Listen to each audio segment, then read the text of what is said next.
Hello everyone, welcome back to my study reboard journey, day 20 and 21. इन 2 दिनों में मैं matrix और डिटर्मिनेंट पढ़ी।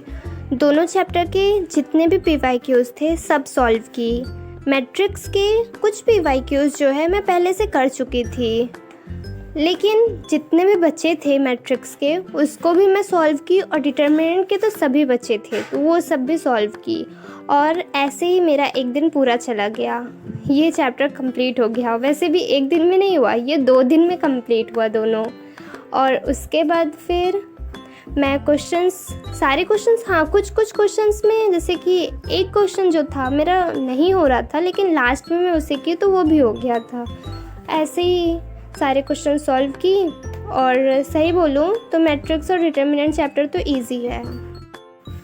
फिर मैं 3D ज्योमेट्री रिवाइज़ करने का सेंस कि मैं जो नोट्स बनाई थी उसमें जो फॉर्मूले लिखी थी, क्वेश्चन प्रैक्टिस की थी, नोट्स में मैं ढेर सारे क्वेश्चंस लगाई थी।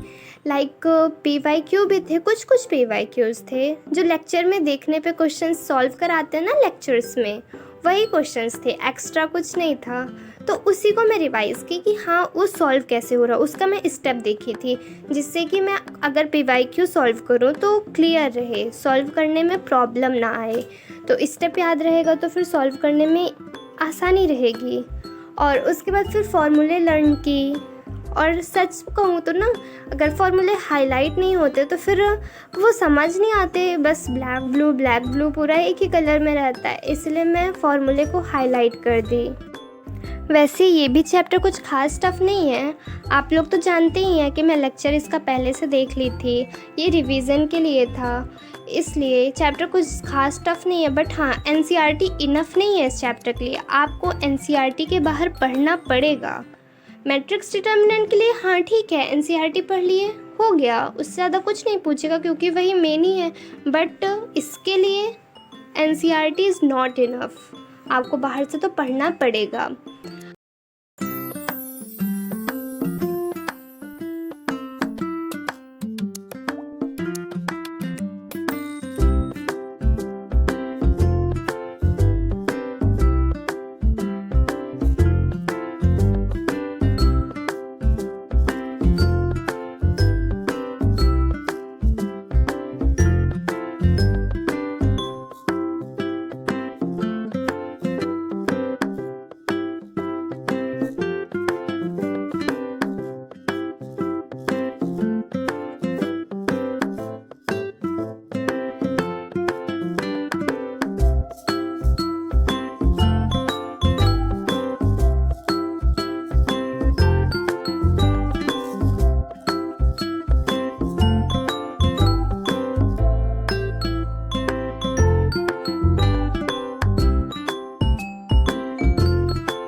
वेल इन 2 दिन में मैं बस इतना ही पढ़ पाई। हो सकता है आप मुझसे ज़्यादा प्रोग्रेस किए हों, बट क्या करें, सबका अपना अपना स्टेमिना होता है।